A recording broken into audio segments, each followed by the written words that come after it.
Welcome to Griffonomics. Today we're diving into Ducommun, trading under the ticker DCO. And this is honestly one of the most fascinating corporate survival stories we've looked at in a while. Oh, absolutely. I mean, think about this. Back in 1849, this company was literally selling pickaxes and shovels.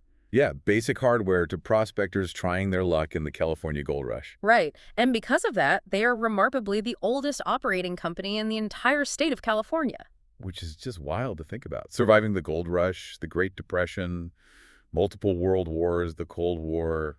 It takes a ridiculous amount of adaptability. But obviously today, in 2026, they are not operating in the hardware business. No, definitely not. They're wiring the internal nervous systems of the most lethal interceptor missiles on the planet. Right. And building critical structural components for the global commercial aviation fleet. Exactly. They have completely evolved into an elite Tier 1 and Tier 2 aerospace and defense supplier. And what makes them so compelling right now is their position in this current geopolitical and macroeconomic environment. Yeah, because they're supplying these highly engineered, severe environment components. Exactly. The stuff that the major prime contractors, the Lockheeds, the Raytheons, the Boeings, absolutely rely on.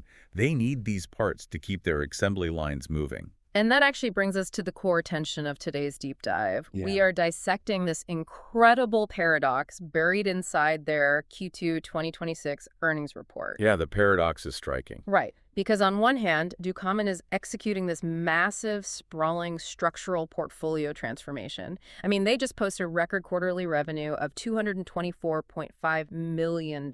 Which is huge. And they hit an all-time record gross margin of 28.0%. Plus, they are sitting on a staggering $1.16 billion backlog. Right. And that backlog is fueled in large part by a 68% surge in their missile franchise. It's crazy. It looks on the surface like this flawless victory of industrial execution. It really does. Yeah. But the flip side of the coin, and this is where the tension comes in, is that this operational acceleration is colliding with a very premium valuation multiple. Right. The market has definitely noticed. Oh, yeah. The stock is trading around $206 per share. So that puts them at approximately 22 times adjusted EBITDA. Which, in the aerospace supplier world, 22 times is rarefied air. It really is. It leaves virtually no room for error. You have to be executing perfectly. And that premium multiple is exactly what makes their forward guidance so perplexing. Because management has explicitly guided for a growth deceleration in the second half of the year. Yeah, the second half is looking very different. Right. They are pointing to first half production pull forwards that are going to essentially unwind across their supply chains. Exactly. So we have these record-breaking margins and a billion-dollar backlog slamming right into sky-high valuations and a looming growth slowdown. It's a lot to untangle. Yeah, it is. So today, our mission is to uncover whether the stock is priced for perfection or if it is just an unstoppable compounder hiding in plain sight. Well, to figure that out, we really have to start at the physical foundation of the business. The factory floor. Yeah. Before we even analyze the missiles or the commercial aircraft parts they're selling, you have to understand how they are manufacturing it. Because, I mean, a billion-dollar backlog means absolutely nothing if your manufacturing footprint isn't optimized. Right? Exactly. Record revenue is totally irrelevant if the cost of goods sold just eats up all the profit. Okay, so let's audit the restructuring math. In Q2, Ducommun expanded its gross margin by 160 basis points year over year. Right. And for anyone listening who might be unfamiliar with the jargon, 1 basis point is 0.01%. Right. So a 160 basis point expansion means their gross margin improved by 1.6 percentage points, which is how they reached that all-time high of 28.0%. And alongside that, their adjusted EBITDA margin expanded by 130 basis points, hitting 17.1%. Yeah, and we really don't often see industrial companies moving their margin profile by over a full percentage point in a single year. Not without aggressive price gouging, anyway. Right, and that is the crucial distinction here. This margin expansion isn't simply the result of them walking up to their customers and demanding higher prices. Because in defense contracting, you often don't have the leverage to just arbitrarily raise prices on long-term agreements. Exactly. The real engine behind this profitability is this multi-year, highly complex structural transformation of their manufacturing footprint. It's basically an internal optimization. Yes, specifically the 2022 Facility Consolidation Program. Oh, man. I was reading through the timeline of this program, and the sheer logistical nightmare of what they pulled off is just mind-boggling. It's incredible. They initiated this to capture a full run rate of 13 point ever million dollars in annualized cost savings. But to get that 13 million, they had to do some heavy lifting. Very heavy lifting. They had to shutter these high-cost legacy manufacturing plants. They closed down a sprawling 274,000 square foot facility in Monrovia, California, and another 50,000 square foot one in Berryville, Arkansas. And they just packed it all up. Yeah, they took all the production out of those facilities and scaled it into their low-cost operations in Guaymas, Mexico, and Joplin, Missouri. I really want to pause on the mechanics of that move for you, the listener, because relocating an aerospace manufacturing line is, well, it's not like moving a standard warehouse. No, not even close. If you manufacture consumer plastics, you unplug the injection molding machine, put it on a truck, plug it in at the new place, and start pumping out cups the next day. Right, but aerospace does not work like that. No, it's like renovating a house while you're still living in it. That's a great way to put it. The barrier to entry in aerospace manufacturing is heavily defined by certification and qualification. Every single process has to be checked. Exactly. Every machine calibration, every environmental control protocol is all audited and certified by the FAA, the Department of Defense, and the prime contractors themselves. So when Ducommun decides to shut down Monrovia and move to Guaymas, they can't just move the machines. Right. They have to prove to Lockheed Martin or Boeing that the part coming off the press in Mexico is molecularly identical to the part that used to come out of California. Which means running dual operations. Yeah, for a significant period. You have to keep the California plant running to ensure there's no disruption to your customer deliveries. While simultaneously standing up the Mexico plant. Exactly. Running test batches, flying auditors down to inspect the new line, and waiting for the bureaucratic sign-off, what the industry calls first article inspection. And only then can you shut the old one down. Right. So the fact that Ducommun managed to navigate this transition across international borders in multiple states without triggering catastrophic delivery delays is a profound testament to their operational discipline. It really is. And now that the heavy lifting is done, that full $13 million in annualized savings just drops straight to the bottom line. Which is mechanically what drove that gross margin up to 28%. Right. But it wasn't just physical factories they were cleaning up, was it? They also had this lingering ghost on their balance sheet. Ah, yes. The 2020 Guaymas facility fire. Yeah, talk about that. So this was a severe incident that destroyed a significant portion of their Mexican operations several years ago. And for a long time, the historical financial liabilities, the rebuilding costs, the complex insurance claims, it all just hung over the company's financials like a dark cloud. And investors hate uncertainty. Yeah. Unresolved catastrophe claims are the definition of uncertainty. But looking at the Q2 documents, it seems this chapter is finally permanently closed. Yes, it is. In late 2025, they paid out $94 million related to those liabilities. And that was followed by a final $4 million subrogation payment in early 2026. The concept of subrogation is probably worth clarifying here for the listener. Yeah, so in insurance terms, subrogation allows an insurance company that has paid out a claim to step into the shoes of the insured party and basically seek recovery from a third party that might have been responsible for the loss. Oh, I see. So in the context of the Guaymas fire, navigating those subrogation claims between Ducommun, their insurers, and potentially equipment manufacturers took years of legal untangling. But getting those final $94 million and $4 million payments settled means the liabilities are fully extinguished. Exactly. The balance sheet is finally clean.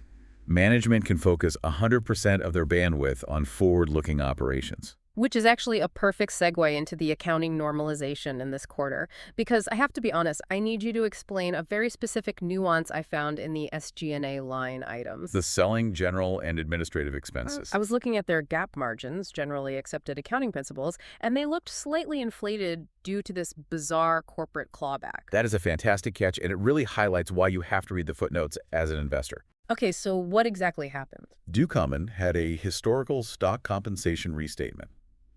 Essentially, there was an error in how they accounted for stock options granted to retirement-eligible executives in the past. Oh, wow. Yeah. So to rectify this, the company initiated a clawback policy. They legally recovered $5.0 million in total compensation from covered executives. Wait, they actually took back $5 million? Yeah, $4.0 million in stock and $1.0 million in cash. Okay, let's unpack this. How does taking $5 million from executives impact the factory floor profitability? Well, mechanically, $3.87 million of that recovered value was recognized in Q2 as a one-time reduction to their GAAP corporate overhead. Ah, so when your overhead drops artificially by nearly $4 million in a single quarter, your operating margin looks incredible on paper. Exactly. And this is exactly where my skepticism flares up. I mean, is this clawback benefit just a one-time accounting mirage, or does this actually prove the core business is genuinely running hotter than ever? That is exactly the right instinct. You always have to strip out one-time benefits to find the true run rate of a business. So how do we do that here? This is where the non-GAAP reconciliation becomes the most important table in the entire earnings release. Right. The non-GAAP numbers penalize the company by removing that $3.87 million benefit entirely so it doesn't inflate their operational success. Okay, so they strip out the windfall. Right. And furthermore, it adds back the standard amortization of intangible assets related to past acquisitions, which is a non-cash accounting charge that doesn't really reflect current factory performance. And when you scrub all that noise away... When you scrub it away, the non-GAAP adjusted operating margins still cleanly expanded to 11.9%. Oh, wow. So the answer to your skepticism is that it is not a mirage. Even after you strip away the executive clawback, the underlying core business is objectively yielding higher profitability than it was a year ago. Okay, so the factory floors in Joplin and Guaymas are genuinely running hotter and more efficiently. That is the foundation we really needed. The factories are optimized, the legacy fire litigation is extinguished, and the accounting proves the margin expansion is real. Exactly. So with that framework established, we can finally look at the demand side of the equation. What exactly is flowing through these newly efficient facilities? And the answer to that is dominated by one specific sector: defense missiles. The velocity of the demand here is just extraordinary. I had to reread the percentage several times just to make sure it wasn't a typo. Yeah, it's a massive number. Ducommun's missile, radar, and electronic warfare portfolio expanded 68% year over year in Q2. 68%. And even if you zoom out to smooth out the quarterly lumpiness, it still grew 29% over the trailing 12 months. Right. This segment isn't a side project anymore. It now represents over 35% of their defense revenue and more than 20% of the total company sales. It is the primary growth engine. Absolutely. And to understand why a mature industrial company suddenly experiences a 68% surge in a specific product line, we have to look at the broader procurement environment. Right, the geopolitics. Now, I want to make this very clear for you listening. We are neutrally following the capital allocation of the federal government here. Yes, strictly looking at the Department of War's financial documents and procurement policies. We aren't taking any political stance, just impartially reporting on the data. Exactly. And the data shows a massive systemic shift in how munitions are being purchased. Historically, defense procurement often operated on a somewhat short-term, almost just-in-time basis for munitions. Like, you buy what you need for the current fiscal year. Right. But due to recent global events and the rapid depletion of existing stockpiles, the Department of War has initiated sweeping 7-year framework agreements with the major prime contractors. And 7 years is an eternity in government contracting. It changes the entire financial architecture of the supply chain. These framework agreements are designed to aggressively replenish those depleted stockpiles and permanently elevate the baseline of production. So it provides the prime contractors with long-term funding visibility. Exactly. Okay. Which they need so they can go to their sub-tier suppliers and demand massive capacity expansions. And Ducommun is perfectly positioned as an incumbent supplier in this ecosystem. They really are. Let's map out exactly where they sit, because they aren't just making generic metal brackets. No. They hold sole source and primary source positions on some of the most sophisticated interceptors currently ramping up production. They are providing the highly complex circuit card assemblies and the ruggedized cabling. The platform exposure here is basically a who's who of high-priority defense assets. Let's break them down. Go for it. First, you have Lockheed Martin's PAS-3 MSE. This is a terminal air defense missile, and its production is currently undergoing a 3x volume surge. A 3x surge. Wow. Then you have RTX's SM-6, which is an incredibly versatile naval missile. That is targeting up to a 10x expansion in production capacity. 10 times. Right. Then you have the FAS Interceptor, designed to shoot down ballistic missiles in their terminal phase. That's experiencing a 4x ramp. Okay.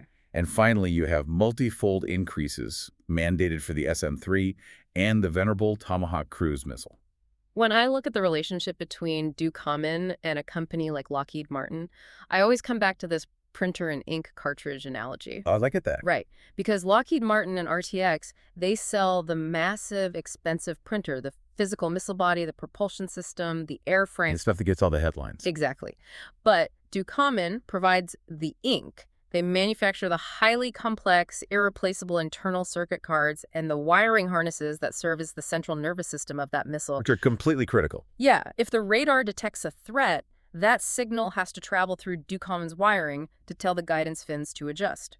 You literally cannot fire the printer without the ink. That analogy captures the dependency perfectly.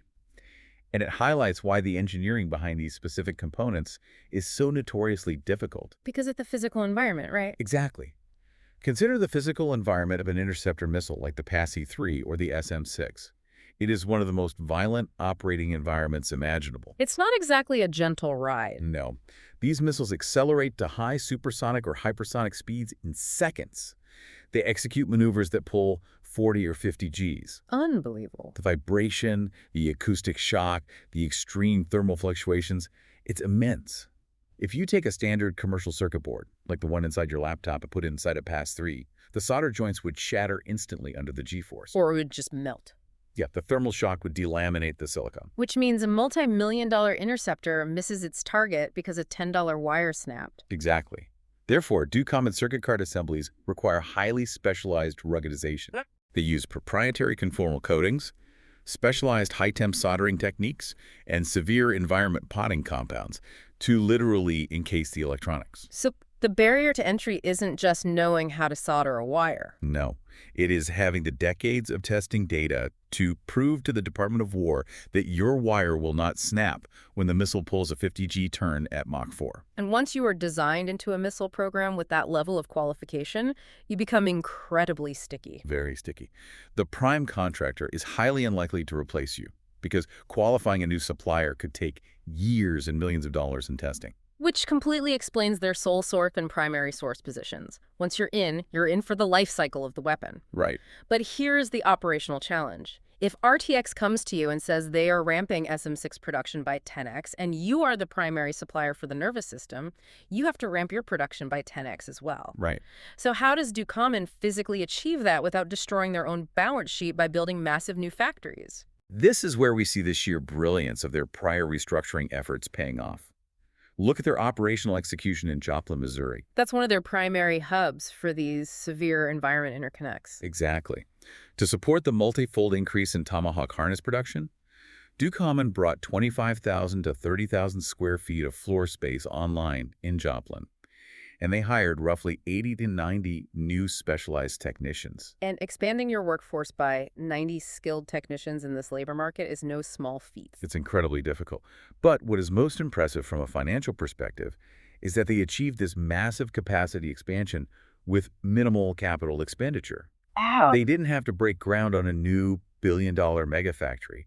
Because they had already optimized their footprint during the 2022 consolidation, they simply activated underutilized space within their existing footprint. Oh, they already had the shell. Yeah, they already had the facility shell, the environmental controls, the security clearances all in place. They just had to outfit the lines and train the personnel. The capital efficiency of that ramp-up is exceptional.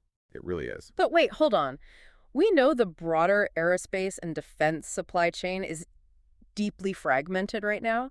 Everyone is struggling with bottlenecks. Yeah, that's definitely true. So if the defense primes are facing their own supply chain bottlenecks, how insulated is Ducommun from delays outside of their control? I mean, if RTX can't get a rocket motor from a propulsion supplier, they don't need Ducommun circuit boards as quickly. The printer is broken, so they don't need the ink. Right.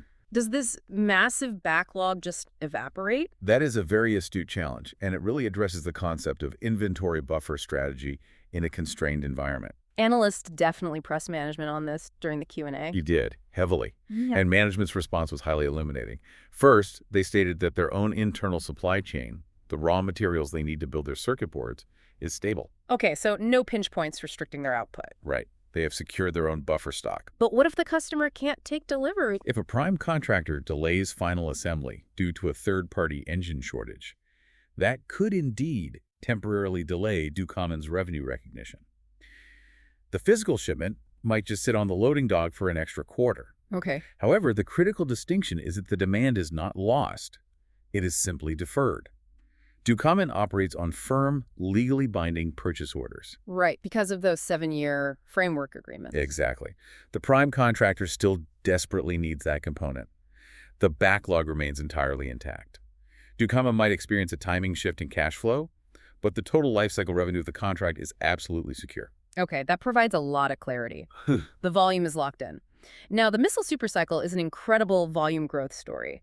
But to truly understand Ducommun's march toward elite profitability, we really have to look beyond just producing high volumes of other people's designs. Yes, we need to understand their strategic pivot toward owning proprietary intellectual property. This is the engineered products transformation. Right. If the restructuring was the physical optimization of the company, the engineered products shift is the intellectual and margin optimization. It is arguably the most important long-term narrative for the stock. Historically, a massive chunk of Ducommun's business was what the industry calls build-to-print contract manufacturing. Yes. And in a build-to-print relationship, the prime contractors say, Boeing designs a part. They hold the patent. They own the engineering blueprint. And they hand that blueprint to a contract manufacturer like Ducommun and essentially say, build this exact part to these exact specifications. Exactly. Here is the raw material. Here is the tolerance. And while that generates revenue, it is fundamentally a lower margin business because you lack ultimate pricing power. Right. If you are just following a recipe, any other highly certified machine shop could theoretically look at the same blueprint and try to underbid you on the labor and machining costs. You are competing on efficiency, not on unique value. Exactly. You are a highly skilled commodity. So recognizing this ceiling, Ducommun's management initiated a multi-year aggressive mix shift toward high-margin engineered products. Where Ducommun's own engineers design the solution, and Ducommun retains ownership of the design intellectual property. Yes. It's a difference between being a generic manufacturer who just follows a recipe versus holding the patent on the active ingredient itself. That's the perfect way to look at it. Once you hold the patent, every time that plane or missile needs that specific functionality, they have to come to you. And the growth numbers here are super impressive. In 2017, engineered products made up just 9% of their total sales. Right. By 2022, they pushed that to 15%. And over the trailing 12 months, it hit 23%. They are steadily tracking toward their Vision 2027 strategic goal, which is to reach 25% plus in engineered products alongside 15% plus aftermarket content. Yes. And we saw a massive tangible catalyst for this strategy play out in the commercial aerospace sector this quarter. Oh, the Carson Performance Center win. This was huge. Ducommun engineered a proprietary cockpit and avionics switch that has been officially selected for a fleet-wide retrofit across the entire active Boeing 737 ABEX fleet. The financial leverage embedded in this specific retrofit win cannot be overstated. Let's talk about the aftermarket. Why is this retrofit so financially powerful? I mean, why is aftermarket parts the ultimate holy grail for aerospace margins? It comes down to pricing power, volume leverage, and the concept of AOG. Aircraft on ground. Right. When Ducommun sells a part to Boeing for a brand new aircraft sitting on the final assembly line, what the industry calls the line fit installation, Boeing commands massive volume discounts. Because they're buying hundreds of these switches at once. Exactly. They have immense negotiating leverage. So the margins for the supplier on line fit parts are often very thin, sometimes even break even. The supplier essentially accepts the low margin just to get their proprietary part installed on the airframe? Precisely. It is a razor and razor blade model. The real profit engine engages years later when the aircraft is in service. Because commercial airliners are flown aggressively, parts wear out, switches degrade. Yes. And when a critical avionics switch fails, that $100 million aircraft is legally grounded by the FAA. It cannot fly passengers. And an airline with an aircraft on ground is hemorrhaging money. Every hour that plane sits at the gate, they are losing tens of thousands of dollars. In that moment, the airline does not care if the replacement switch costs $500 or $5,000. They need the part overnighted immediately. And because Ducommun owns the proprietary IP on that Carson switch, the airline cannot buy a generic knockoff. Exactly. They must buy the certified Ducommun part. That extreme urgency combined with the monopoly on the intellectual property gives Ducommun incredible pricing power in the aftermarket. The margins on aftermarket spares must be exponential compared to line-fit Oh, margins. absolutely. So by winning this fleet-wide retrofit program, Ducommun skips the low-margin line fit phase entirely for the existing fleet and jumps straight to selling into the high-margin aftermarket. They're upgrading planes that are already flying. Right. And it also establishes their proprietary switch as the standard configuration for all future 737 MXX line-fit installations when Boeing eventually ramps its production rate up to 47 planes a month. It is a dual-engine growth mechanism. It really is. Okay, so this strategic pivot toward IP is clearly the future of their margin expansion. But here is the reality we have to confront. Despite this impressive growth, the traditional contract manufacturing business still makes up over 75% of their total revenue today. Yes, the build-to-print side. Right. And I think a natural assumption for any listener is that if a business doesn't own the proprietary IP, it must be highly commoditized. I mean, if 75% of Ducommun's revenue is built to print, aren't they just one cheap competitor away from losing 3/4 of their business? That is honestly the most common bearish misconception about Ducommun's on Wall Street. Really? Yeah. Analysts look at the contract manufacturing label and assume it means generic metal bending that can be offshored to the lowest bidder. But the Q2 data and the reality of aerospace engineering completely debunks this. How so? Because the structural competitive moats protecting Ducommun's contract manufacturing business are incredibly deep. It's primarily because of the extreme specialization of their manufacturing processes. Let's use their titanium capabilities as the prime example here, because when I learned about this, it completely shifted my perspective on their moat.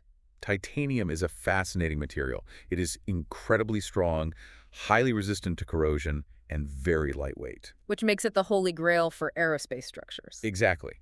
The problem is titanium is notoriously difficult to work with. If you take a thick plate of titanium and try to bend it sharply at room temperature in a standard mechanical press, it's brittle. It will just snap. It will fracture, or it will develop microscopic stress cracks that compromise the integrity of the part. And in aerospace, a microscopic stress crack at 35,000 feet is a catastrophic failure waiting to happen. Exactly. And additionally, traditional machining like cutting a part out of a solid block of titanium is incredibly wasteful. Ah, the buy-to-fly ratio. Yes. The aerospace industry tracks this closely. If you buy 100 pounds of raw titanium to machine a part that ultimately weighs 10 pounds, your buy-to-fly ratio is 10 to 1. You are turning 90 pounds of expensive titanium into scrap metal shavings. It just destroys capital efficiency. Right. So how does Ducommun solve this? They utilize a highly specialized process called superplastic forming, or SPF. Okay, how does that work?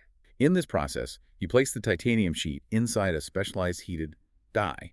You heat the titanium to extreme temperatures, often around 1600 degrees Fahrenheit. Wow. And at this specific thermal threshold, the crystalline structure of the titanium changes. It ceases to be brittle and temporarily behaves almost like hot plastic. Hence the term superplastic. Precisely. Once it reaches that state, they inject high-pressure argon gas into the chamber, which literally blows the softened titanium into the complex shape of the die. That's incredible. It's almost like how a glass blower shapes molten glass. Exactly like that. It allows them to create highly complex, seamless aerodynamic shapes without any cracking, and with a buy-to-fly ratio that is vastly superior to traditional machining. So they can form complex fuselage skins or engine nacelle lips in a single, seamless piece. Right, rather than riveting multiple smaller pieces together, which saves weight and reduces points of failure. And the barrier to entry for this process has to be immense. You can't just buy a superplastic forming furnace at Home Depot. Definitely not. The capital investment, the metallurgical expertise, and the FAA certifications required to operate these presses form a massive moat. In fact, Ducommun is the largest independent global provider of superplastic forming and hot forming of titanium outside of Airbus's own in-house operations in Toulouse. Think about that. If you are a commercial aircraft OEM and you are not Airbus doing it for yourself in France, you are almost certainly relying on Ducommun's facilities to form your complex titanium structures. That is not a commoditized business. No, that is a highly entrenched, specialized service. And we see that same level of indispensable specialization across their other contract manufacturing segments, too. Like the severe environment operations in Joplin we talked about. Right, creating the ruggedized cabling that survives the G-forces of a missile launch. And alongside the defense work, This structural expertise positions them perfectly for the commercial single-aisle aerostructure build rate recovery. Yes, they provide critical fuselage skin programs across the Boeing 737 MX, the Airbus A320, and the Airbus A220. Which are the highest volume, most important commercial aircraft programs in the world right now. Right, as global airlines modernize their fleets for fuel efficiency. But let me challenge the premise of this entire outsourced model, because here's where it gets really interesting. Okay, let's hear it. If these processes, the superplastic titanium forming, the severe environment cabling, are so technically vital to the success of an aircraft or a missile, why don't defense primes and commercial OEMs just build these parts themselves? Fair question. I mean, if Lockheed Martin is building a $100 million jet, why take the risk of outsourcing to a third party like Ducommun? Why not bring it all in-house to guarantee quality and control? It's a phenomenal question of corporate strategy. And the answer really revolves around return on invested capital, or ROIC, and core competencies. Okay, break that down. Think about what makes Lockheed Martin or Boeing valuable. Their unparalleled expertise lies in advanced system integration, stealth aerodynamics, cutting-edge radar algorithms, and final assembly at a massive scale. That is where they generate their highest return. Exactly. They are the ultimate integrators. They do not want to tie up hundreds of millions of dollars in capital, millions of square feet of factory space, and thousands of specialized laborers just to bend titanium plates or weave wiring harnesses. Even though those parts are highly specialized and difficult to make, they are ultimately subcomponents. Right. If a prime contractor builds a new factory just to weave wires, their return on invested capital plummets, and their shareholders will punish them for it. So they outsource the capital intensity to the Tier 1 and Tier 2 suppliers. Yes. Ducommun provides immense value as an indispensable offloading partner. By outsourcing to Ducommun, the primes can scale up their final assembly production rapidly without having to ruin their own capital efficiency. And Ducommun amortizes those costs across multiple different prime contractors because they sell to both Boeing and Airbus, Lockheed, and RTX. Exactly. They deliver the finished subcomponent just in time for final assembly. They are the pressure release valve for the major primes. That makes total sense. Okay, so we have established a rock-solid foundation. The factories are optimized. The demand from the missile supercycle is secured. They are capturing high-margin IP, and their contract manufacturing moats are deep. Which brings us to the most perplexing part of this entire earnings report. Yes, the management guidance paradox. If business is booming this much, why is management guiding for a slowdown in the second half of the year? To unravel this, we have to perform a strict forensic audit of their order book and understand the near-term revenue cadence. Because the raw demand data is undeniably strong, Ducommun reported an all-time record of $1.159 billion in remaining performance obligations, or RPO. Let's define RPO quickly. Yeah, please. Remaining performance obligations is a metric dictated by ASC 606 accounting rules. Without getting bogged down in CPA-level details, ASC 606 dictates how companies recognize revenue.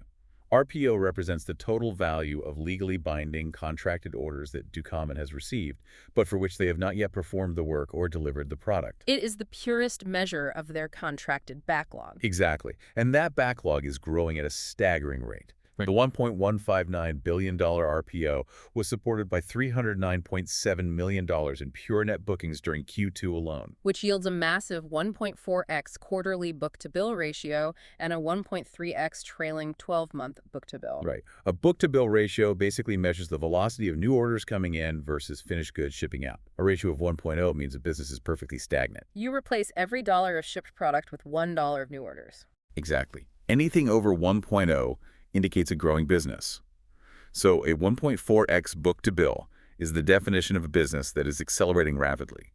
They're capturing $1.40 in new orders for every $1.0 they ship out the door. And crucially, management noted that under ASC 606, roughly 70% of this $1.159 billion RPO is expected to convert into recognized revenue within the next 12 months. That's about $811 million hitting the factory floor right now. The demand is legally contracted, highly visible, and highly immediate.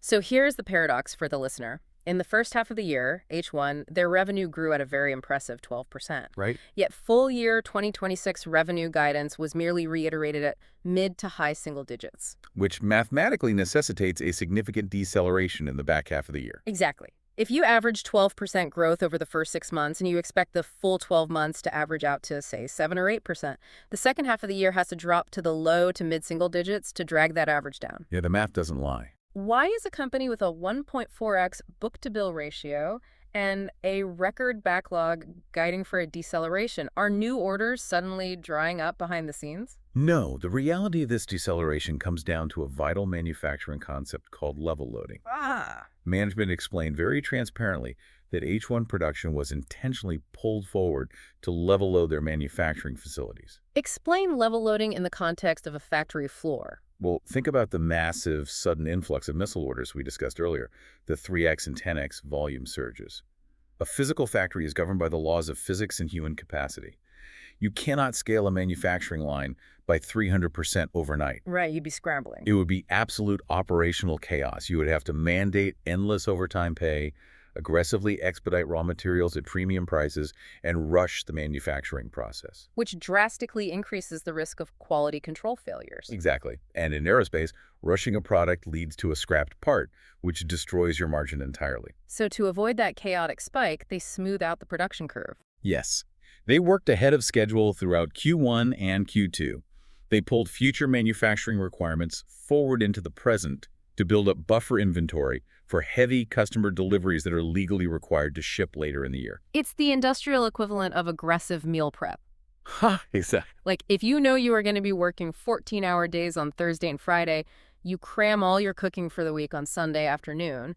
On Sunday, it looks like you are running a commercial kitchen. Your output is massive. But then on Thursday, you don't cook at all. You just pull a container out of the fridge. The heavy lifting was already done, so Ducommun did all the heavy manufacturing in the first half, making their first half revenue look artificially elevated. Right.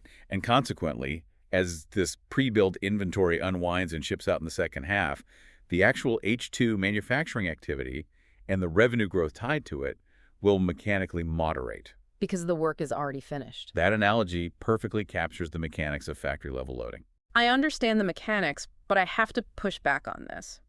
Because in corporate finance, timing issues and inventory smoothing are the oldest excuses in the book for a management team trying to cover up a genuine deterioration in underlying demand. Oh, absolutely. It's a classic excuse. Is this level loading narrative just a convenient management excuse to cover up a genuine slowing of new orders, or is it actually a masterclass in supply chain management? Well, you verify the narrative by cross-referencing it with the raw, legally audited booking data. Okay, let's do that. If new orders were genuinely slowing down, the book-to-bill ratio would immediately drop below 1.0 and the total RPO backlog would begin to shrink. Yeah. But we see the exact opposite occurring. Right. Net bookings were almost $310 million in a single quarter. And the backlog expanded to an all-time high of $1.16 billion. The future demand is objectively, contractually secured. Therefore, the level loading is not an excuse for lost demand. It is simply a prudent, necessary operational tactic. Yes, to ensure they don't trip over their own feet while trying to physically deliver on that massive backlog. Okay, that cross-reference gives me a lot of confidence in the operational truth of the narrative.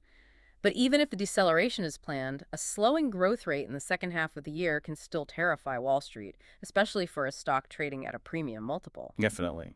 We need to know if Ducommun's balance sheet is strong enough to handle a potential plateau in the stock price.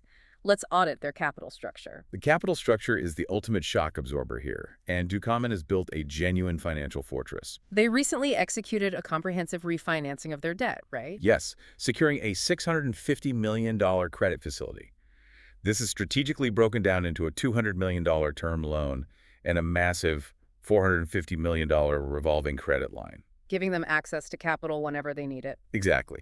As of the end of Q2, they have $410 million in available liquidity, and they are operating with a very healthy net leverage ratio of just 1.6x. So they are not overextended. Not at all. And we have to spotlight a specific corporate finance maneuver they executed regarding this debt, because it is frankly brilliant. They put in place a $150 million forward interest rate hedge. Which is huge. This hedge legally pegs the interest rate on their term SOFR at a shockingly low 1.70% all the way through January 2031. It is a masterstroke of Treasury management. For context, SOFR, or the Secured Overnight Financing Rate, is the benchmark interest rate that banks use to price loans for corporate borrowers. Right. And in recent years, as central banks aggressively hiked interest rates to combat inflation, SOFR skyrocketed. This floating rate volatility has absolutely crushed highly leveraged industrial companies. But Ducommun locked in their rate before the chaos. Yes, they successfully insulated over half their outstanding debt from all this rate volatility. Securing a 1.7% fixed rate through 2031 provides a massive competitive advantage. So they have the cash flow, they have cheap debt, and they have liquidity. But no investment thesis is without risk. We are looking at a stock trading at roughly $206 per share, or 22 times adjusted EBITDA. At that multiple, perfection is basically priced in.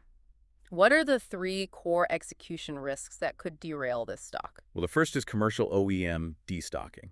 This refers to the ongoing supply chain turmoil at Boeing, correct? Yes, there has been a well-documented destocking event, particularly centered around Boeing and their primary aerostructures supplier, Spirit AeroSystems. Because of the regulatory slowdowns. Exactly. Boeing has not been accepting component deliveries at their historical rates, causing inventory to back up through the Tier 1 and Tier 2 supply chains. Analysts warn that this destocking headwind could linger until late 2026. It's the tethered conveyor belt problem. If Boeing halts its final assembly line in Seattle, Ducommun's titanium parts just pile up on the loading dock in California. What is the second risk? The second risk is heavy customer concentration. RTX accounts for 19.3% of Ducommun's total revenue, and Boeing accounts for 13.0%. So nearly a third of their entire business is tied to the operational execution of just two massive companies. Precisely. If RTX loses a contract or Boeing faces another grounding, Ducommun suffers an immediate hit. And the third risk? The third risk involves the inherent vulnerability of fixed-price contracts, which the industry tracks as estimates at completion, or EACs. Let's break down EAC accounting, because inflation has made this a massive issue across the defense sector. Historically, defense contracting often utilized cost-plus contracts, where the government agreed to pay the supplier for all their costs, plus a guaranteed profit percentage. But in recent years, the Department of War shifted heavily toward firm fixed-price contracts to cap taxpayer liability. Exactly. Under a fixed-price contract, Ducommun promises to deliver a specific radar component for, say, exactly $10,000 per unit over the next 5 years, based on their internal estimate at completion of what it will cost them to build it.